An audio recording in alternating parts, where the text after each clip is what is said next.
থাবর দেবো একটা চোখ মুখ বাসটা করে দেবো কিন্তু একদম তোরটা তো দিতে কি লেগে পড়ে চলে যাই একদম বাষ্ট করে দেবো চোখ একদম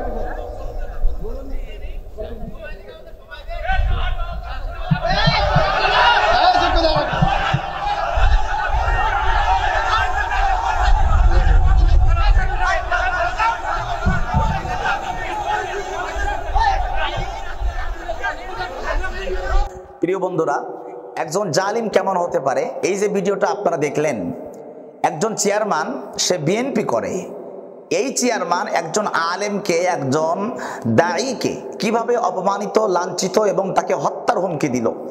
আপনি চিন্তা করতে পারেন, সাতক্ষীরার মতন জায়গায়, যেটা তাওহীদি জনতার একটা প্রাণ কেন্দ্র, ইসলামী আন্দোলনের একটা ঘাঁটি, সেই জায়গাতে এরকম একটা কঠিন কাজ হলো আর আমরা কিছুই করতে পারলাম না।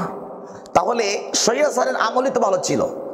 সেই 17 বছর ধরে যে জুলুম এবং নির্যাতনের শিকার আলেমরা হয়েছেন, আজকেও যদি আমাদেরকে এই সময়ে এসে এইটা দেখতে হয়, তাহলে আমাদেরকে কোরআন এবং হাদিসের একটা কথা বলতে গেলে বিভিন্নভাবে এটা বোঝাইতে হয়। কিন্তু আপনারা দেখেন যে চেয়ারম্যান খারাপ আচরণ করলো, এই চেয়ারম্যানের চরিত্রটা আপনি দেখেন, এই চেয়ারম্যান আসলে কতটা খারাপ।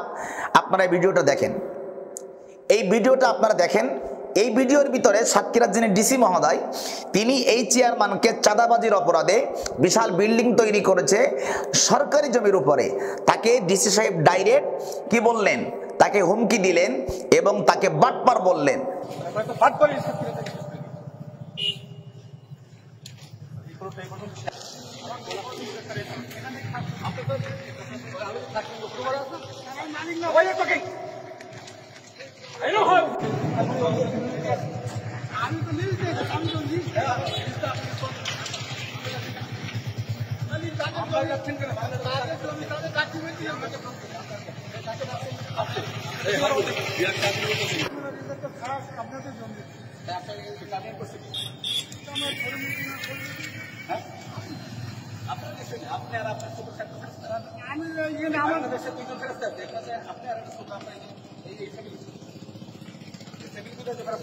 তো যেই ব্যক্তি চাঁদাবাজি করে, সন্ত্রাসী করে আর এইরকম জঘন্য কাজ করে, সেই লোকটা কি করে আলেমদেরকে সম্মান করতে পারে, দায়ীকে সম্মান করতে পারে? আর এইরকম মঞ্চে এইরকম চাঁদাবাজ নেতাকে, এরকম মঞ্চে এরকম সন্ত্রাসী আচরণ করে এরকম নেতাকে যদি আমরা প্রধান অতিথির আসনে বসাই, সম্মানের আসনে বসাই এবং প্রধান মেহমানের পাশে বসাই, তারা তো অবশ্যই লাঞ্ছিত করবে, অপমানিত করবে, এটাই স্বাভাবিক হিসাব।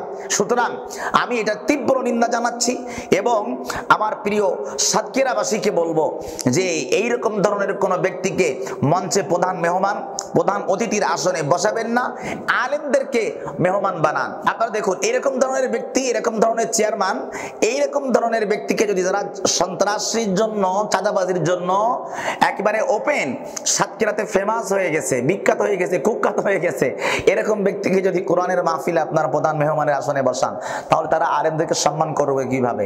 আমি এটা তীব্র নিন্দা জানাচ্ছি এবং আমার প্রিয় সাতক্ষীরাবাসীকে বলবো যে এই ধরনের কাজ যখনই করবে তাৎক্ষণিক এটার প্রতিবাদ করতে হবে। আমি এটা তীব্র নিন্দা জানাচ্ছি এবং পরবর্তী কোনো মাহফিলে এই ধরনের কোনো নেতাকে, এই ধরনের কোনো চাঁদাবাজ, সন্ত্রাসী আচরণ যারা করে, তাদের সাথে আপনারা তাদেরকে দাওয়াত দিয়ে সম্মানের আসনে যদি বসান, তাহলে কোরআনুল কারীমের যে মজলিস, যে উদ্দেশ্য, সেই উদ্দেশ্য ব্যাহত হবে। আশা করি আপনারা বুঝতে পেরেছেন এবং এইটার আমি তীব্র নিন্দা জানাচ্ছি। আল্লাহ পাক রব্বুল আলামিন যেন আমাদের সকলকে হেফাজত করেন। সবাই ভালো থাকবেন, সুস্থ থাকবেন। আসসালামু আলাইকুম ওয়া রাহমাতুল্লাহি ওয়া বারাকাতুহু।